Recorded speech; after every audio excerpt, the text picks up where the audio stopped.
to thank military and emergency response teams for their brilliant work throughout the COVID-19 pandemic. Mr. Speaker, this morning I had meetings with ministerial colleagues and others. In addition to my duties in this House, I shall have further such meetings later today. Thank you, Mr. Speaker. Mr. Speaker, a decade ago, GSK announced a £350 million investment in my constituency, which would have led to 1,000 jobs. In 2017, they reneged on that, and a few weeks ago, they announced they were closing their business altogether. We've gone from the very real prospect of having 1,500 high-paying, high-skilled farmer jobs in my constituency to the risk of having none by 2025. Will my right honourable friend agree to meet with me and throw the weight of the government behind efforts to make sure that GSK does the right thing by my constituents and delivers for some very worried people? Yes. Prime Minister. I thank my honourable friend very much, and I want to express my deepest sympathy to all those in Ulverston affected by these job losses, and to say that I will certainly meet with him. I believe that bioscience is one of the great growth areas for this country in the future, and I am determined that Barrow and Furness should take part in that boom along with everywhere else, as well as other high technologies. Right, let's come to the Leader of the Opposition, Keir Starmer. Thank you, Mr. Speaker. Can I join the Prime Minister in his comments about St Patrick's Day? My thoughts, and I'm sure those across the whole of the House, are with the family and friends of Sarah Everard, who will be suffering unspeakable grief. There are 5 words that will stick with us for a very long time. She was just walking home. Sometimes a tragedy is so shocking, it demands both justice and change. The Stephen Lawrence case showed the poison of structural and institutional racism.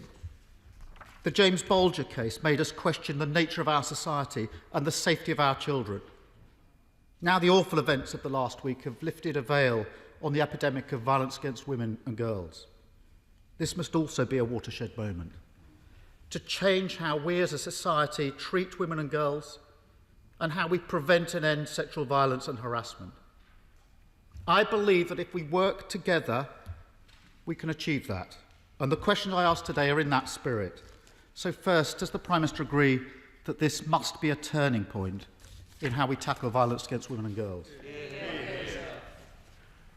Mr. Speaker, yes, I do. And I associate myself fully with the remarks that the right honourable gentleman has made about the appalling murder of Sarah Everard. I'm sure that those emotions are shared in this House and around the country. And that event has triggered a reaction that I believe is wholly justified and understandable. And of course, we in government are doing everything that we can. We're investing in the Crown Prosecution Service, trying to speed up the law. We're changing the law on domestic violence and many, many other things. But I think that he is right, frankly, that unless and until we have a change in our culture that acknowledges and understands that women currently do not feel they are being heard, we will not fix this problem. And that is what we must do. We need a cultural and social change in attitudes to redress the balance, Mr. Speaker, and that is what I believe all politicians must now work together to achieve. Keir Starmer. Can I thank the Prime Minister for that answer? In that spirit, can I turn to the practical challenges we face if we are collectively to rise to this moment? The first challenge, Mr. Speaker, is that many, many women and girls feel unsafe on our streets, particularly at night. What's needed is legal protection. And that's why we've called for a specific new law on street harassment and also for toughening the law on stalking. Both, I think, are absolutely vital if we're going to make meaningful change in the everyday experiences of women and girls. So can the Prime Minister commit to take both of these measures forward? Mr. Speaker, we're always happy to look at new proposals.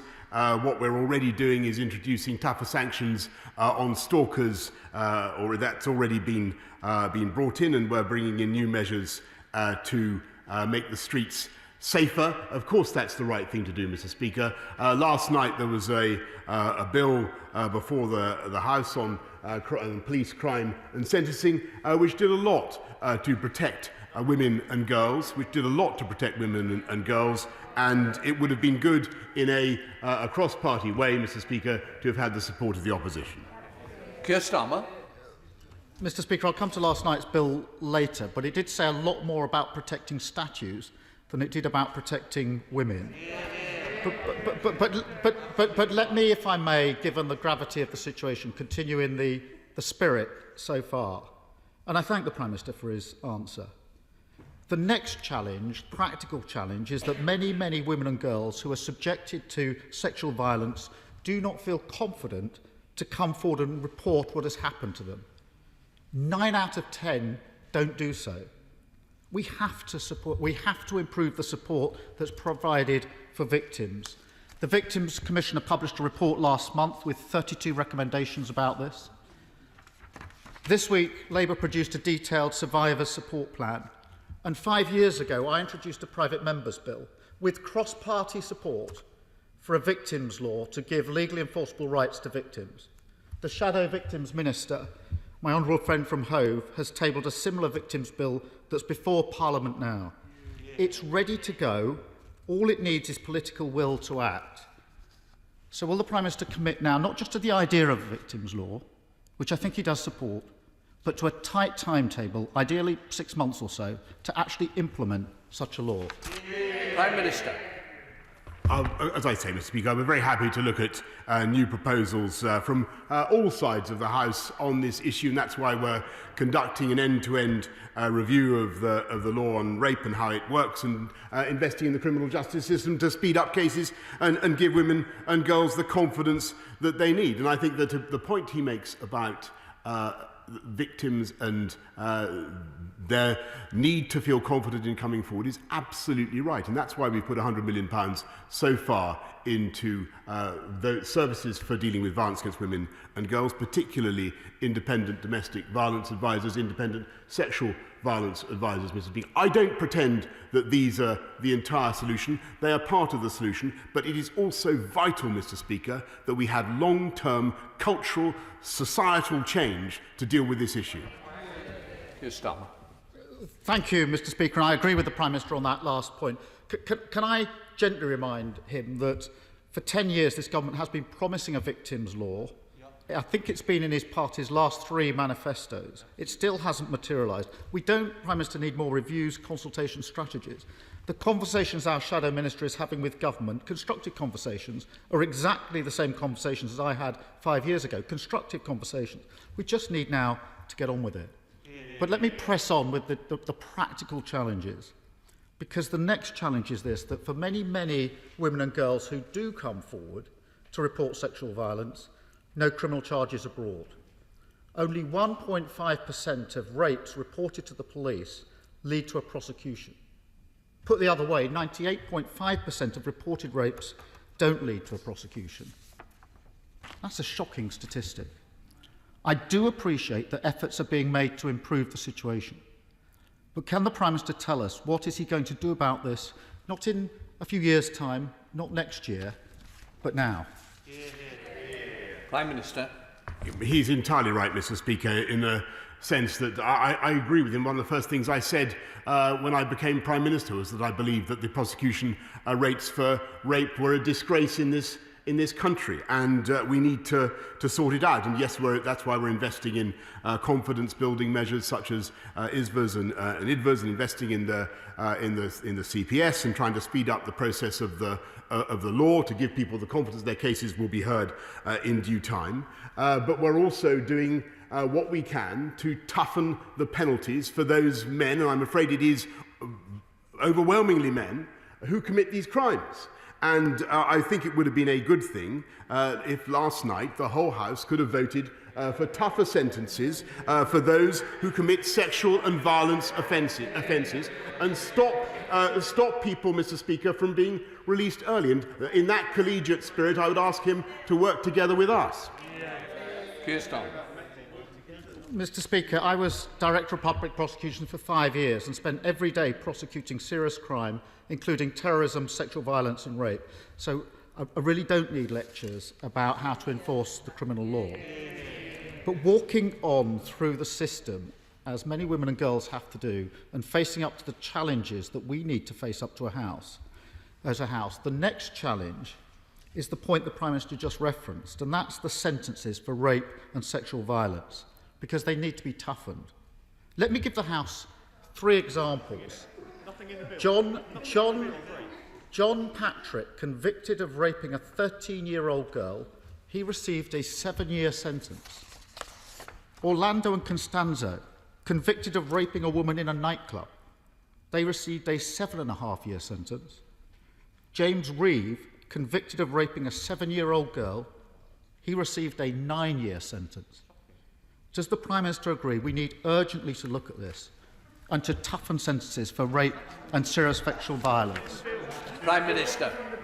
Mr. Speaker, wouldn't it be a wonderful thing if there was a bill going through the House of Commons which did exactly that? Wouldn't it be a wonderful thing if there were measures to defend women and girls from violent and sex criminals? Wouldn't it be a wonderful thing if there was a bill before the House to have tougher sentences for child murderers and tougher punishments for sex offenders? That, I think, would be a fine thing, Mr. Speaker.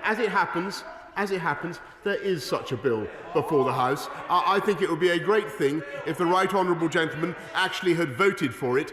He still has time. This bill is still before the House. He can lift his opposition. They actually voted against it, Mr. Speaker, on a 3-line whip, and I think it was crazy. Keir Starmer. Mr. Speaker, he mentions the bill last night. That provided for longer maximum sentences for damaging a memorial than the sentences imposed in the 3 cases of rape I've referred the House to. All of those sentences less than 10 years.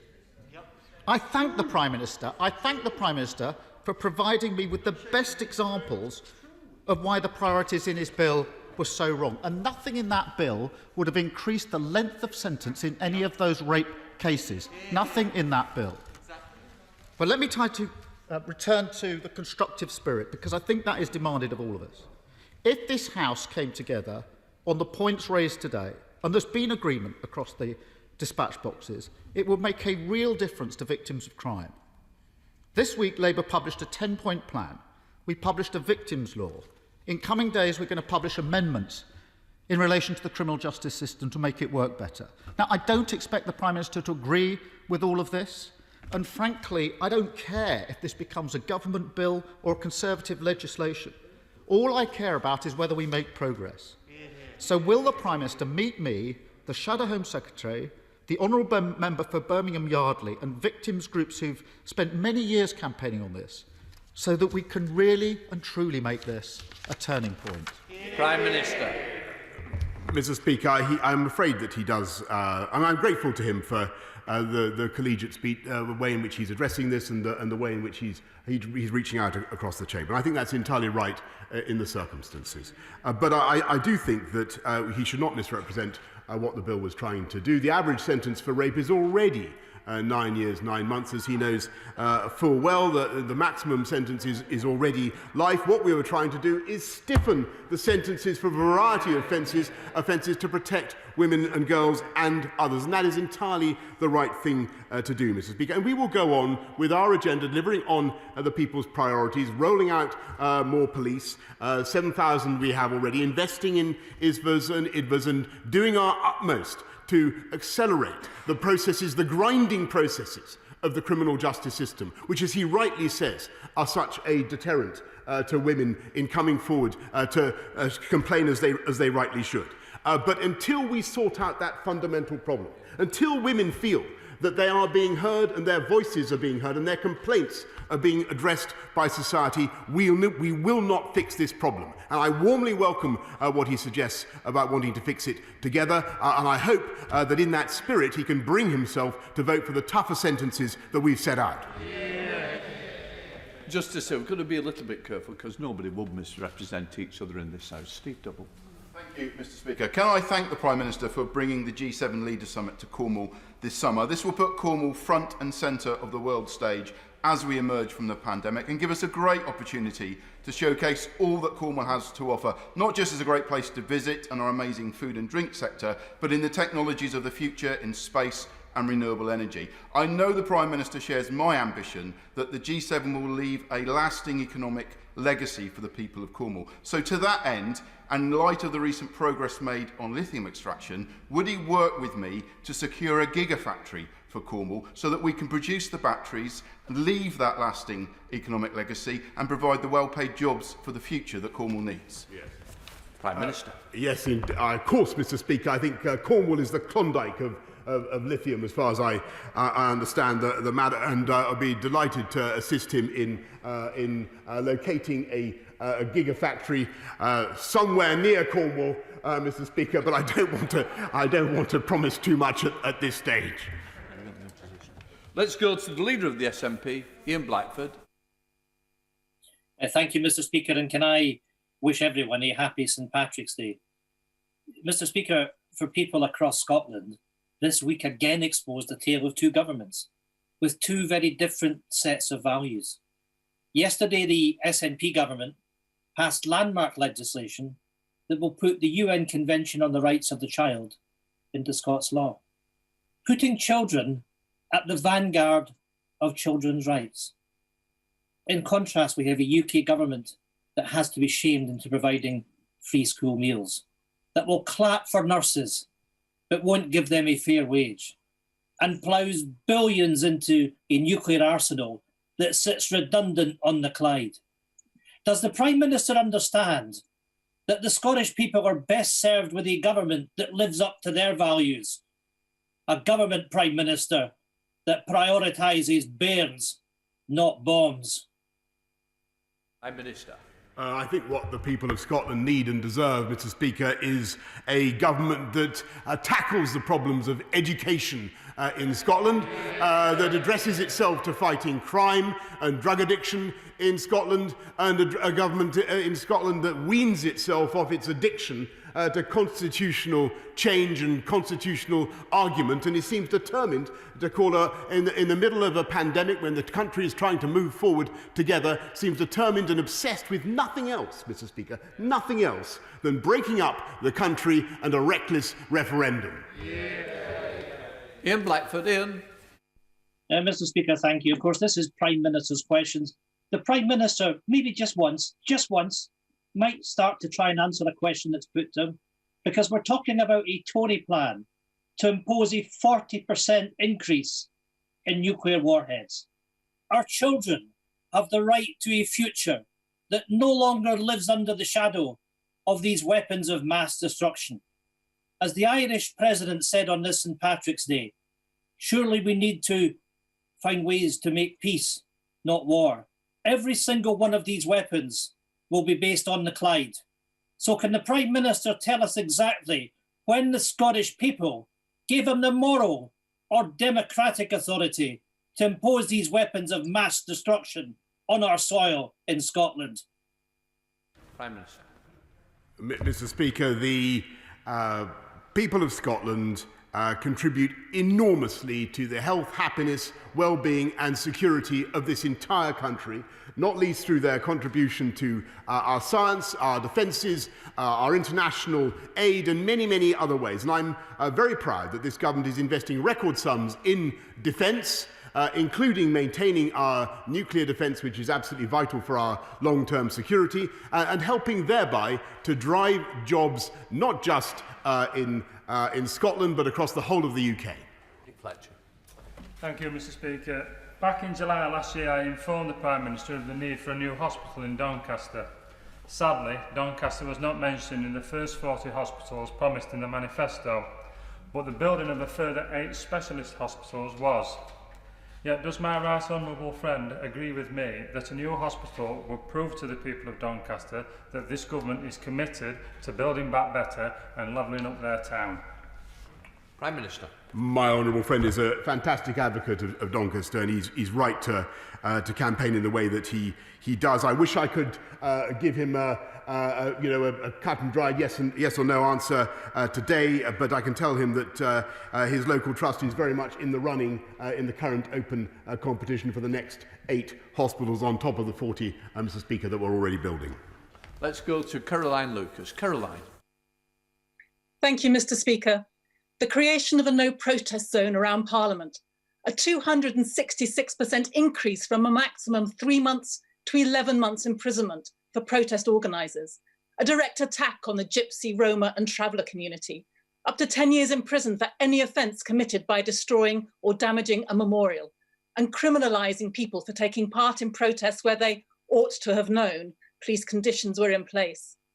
Would the Prime Minister agree that if the UK is to be a force for good, in a world where democracy is in retreat, as his Foreign Secretary is saying today, it needs to start at home with the protection of the long-standing, precious and fundamental right to peaceful protest that is a cornerstone of liberal democracy?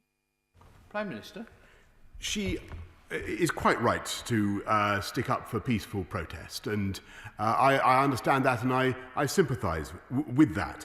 But there are a couple of points. First of all, we're facing a pandemic, Mr. Speaker, in which we have to restrict, alas, we have to restrict human contact, and although she shakes her head, I think that the people of this country do understand that. They do understand the restrictions that we're now under. And I think we also have to strike a balance between the need to allow peaceful protest to go ahead, and we do, on a huge scale in this country, but also to protect free speech, Mr. Speaker, and vital parts of the UK economy. Thank you very much, Mr. Speaker. I also want to see the fundamental right to protest protected, so events such as that powerful vigil last Saturday on Clapham Common can proceed safely, including COVID safe. But I also want to see measures so people can go about their lives, get to work, get to hospital without being hindered. So can the Prime Minister reassure me that that police and crime bill, which we've been discussing today and was in the House yesterday, does strike that balance, whilst also taking action against the perpetrators of some of the worst crimes? Prime Minister. My honourable friend has perfectly summed up the balance that we're trying to strike between allowing people in a reasonable way to go about their daily lives, but also bringing in tougher sentences for child murderers, tougher punishments for sex offenders, and stopping the practice, the continual practice of allowing people out early, Mr. Speaker. I think that's what the people of this country want to see. That's what they voted for in 2019, and I hope that the opposition can still can bring themselves one day to support it. Charlotte Nettle. Thank you, Mr. Speaker.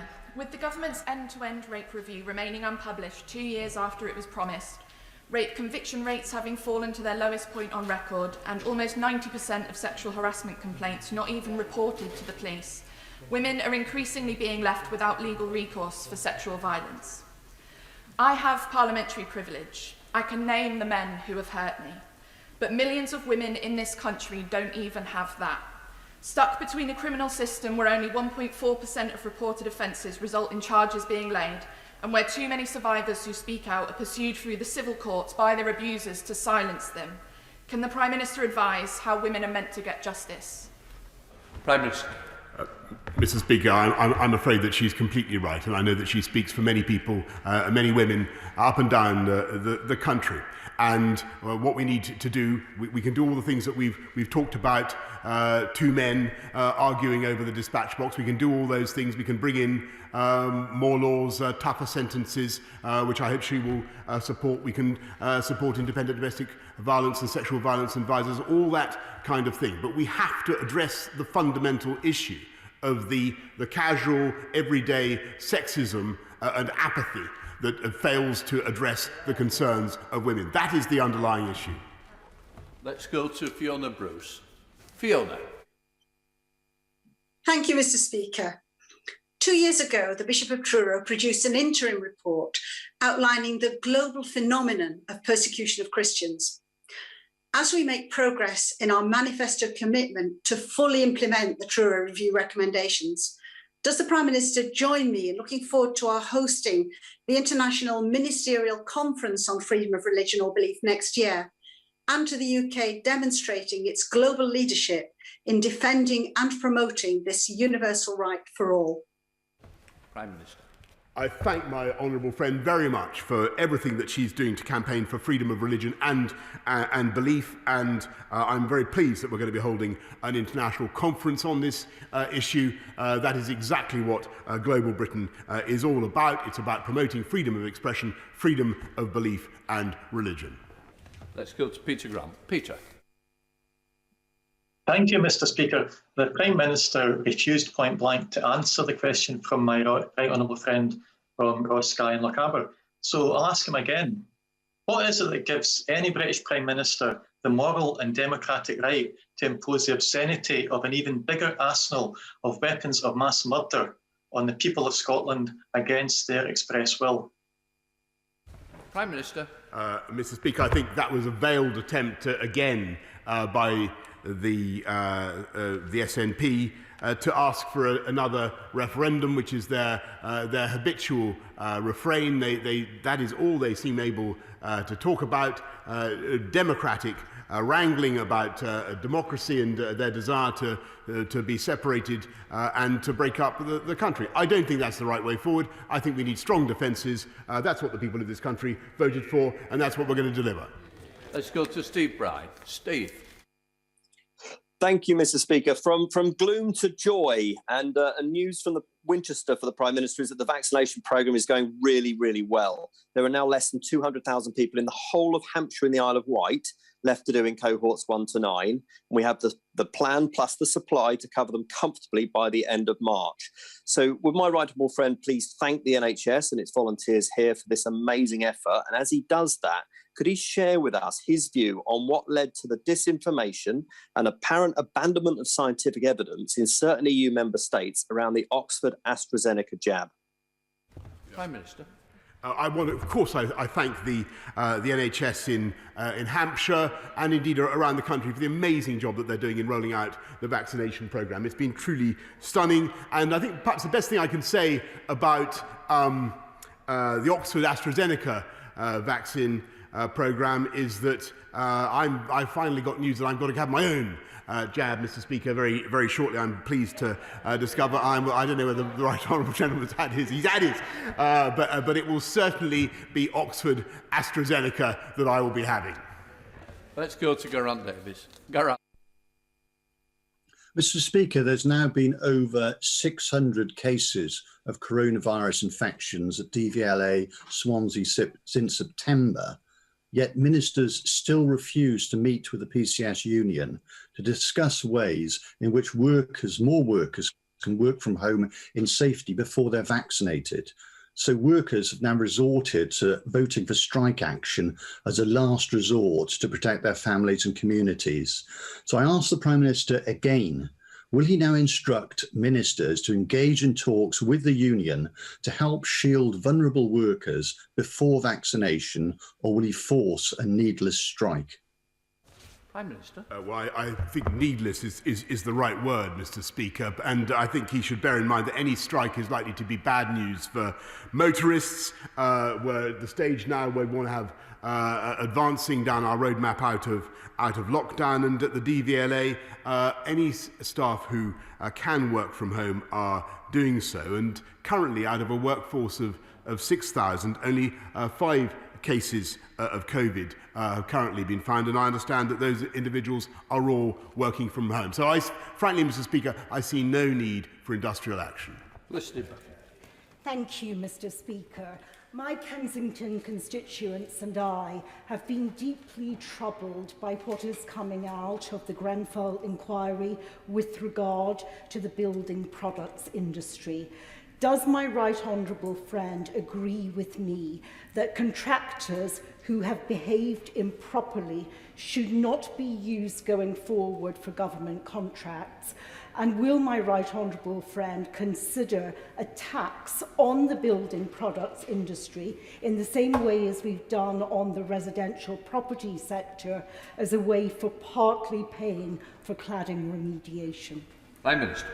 I thank my honourable friend, and I know how much she cares about this issue and how deeply her constituents have been affected by the Grenfell fire. And what I can say to her, I will study her proposal for a new tax on building materials, and I know my right honourable friend, the Chancellor, will want to think about that kind of idea. But we are looking at new rules to exclude contractors from government business where gross professional negligence has been shown, Mr. Speaker. Let's go to Richard Bergen. Richard.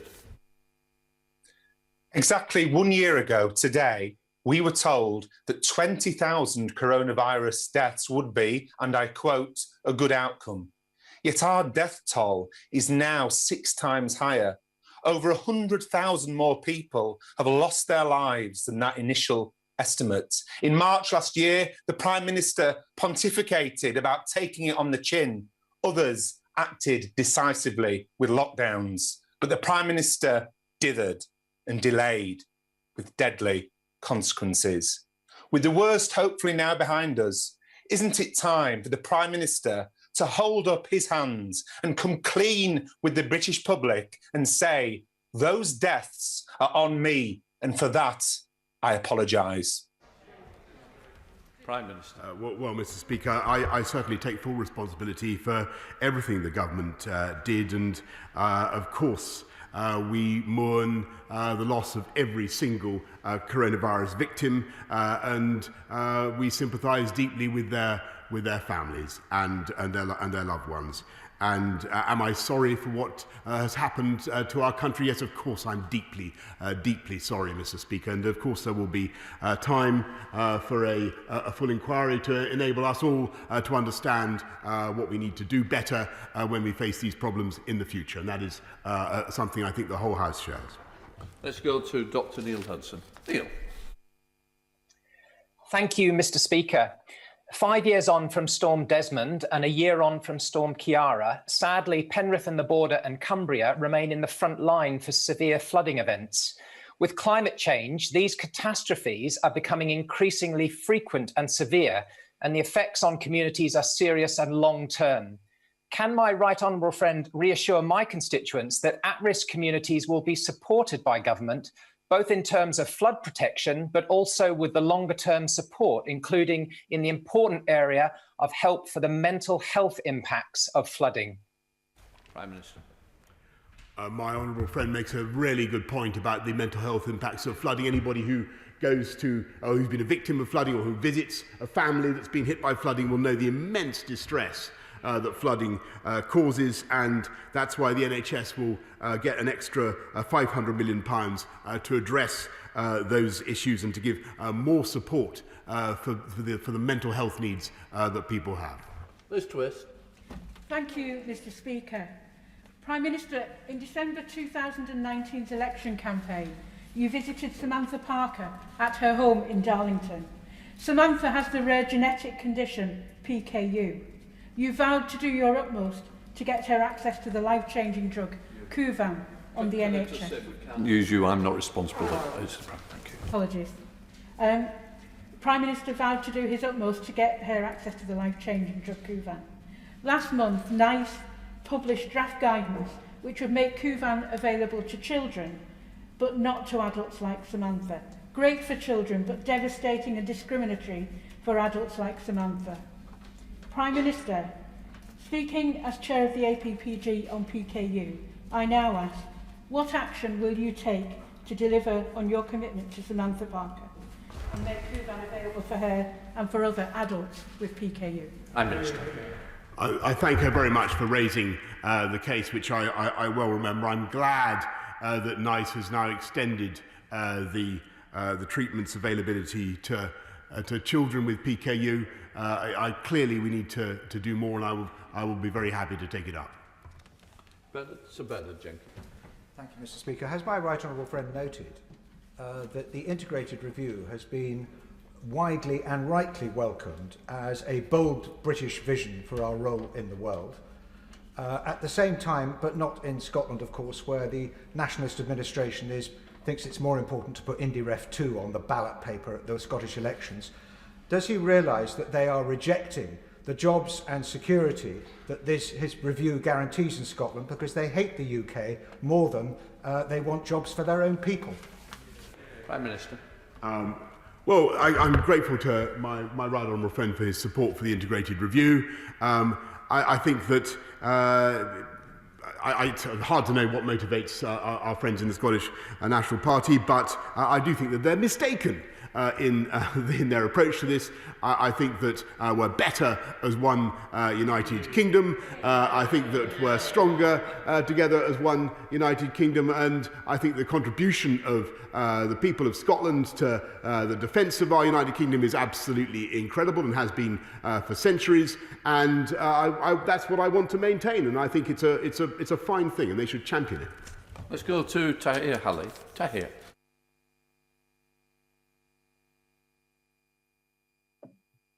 Tahir Halley. Throughout the last year, NHS staff have been working tirelessly to keep our communities healthy and safe during the pandemic. Mr. Speaker, I would like to ask the Prime Minister, why has he been economical with the truth when he says that a 1% pay increase is all the government can afford? Can I just say no honourable member on any side would actually mislead or lie to the House, but I'm sure the Prime Minister could answer something.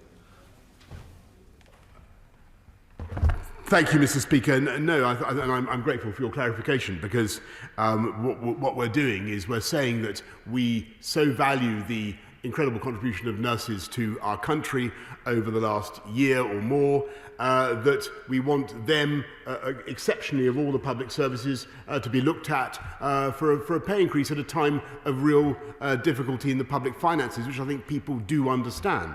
Now, that's on top of the 12.8% increase in starting salary for nurses, plus the £5,000 bursary and the £3,000 that we've given for special help for childcare and other training needs, and which actually are leading, if he looks at the figures, they're leading to a big increase in the number of nurses in the NHS, 10,600 more this year than last year, more nurses in the NHS, and 60,000 more in training. And when I talk to nurses, what they want, of course everybody wants better pay and conditions, I totally understand that, but what they also want is an extra pair of hands next to them to give them the help and reassurance they need, and that's what we're recruiting. Nikki. Thank you, Mr. Speaker. Recent horrific events have brought the important debate on women and girls' rights into the spotlight, and specifically their right to be safe and feel safe as they go about their daily lives.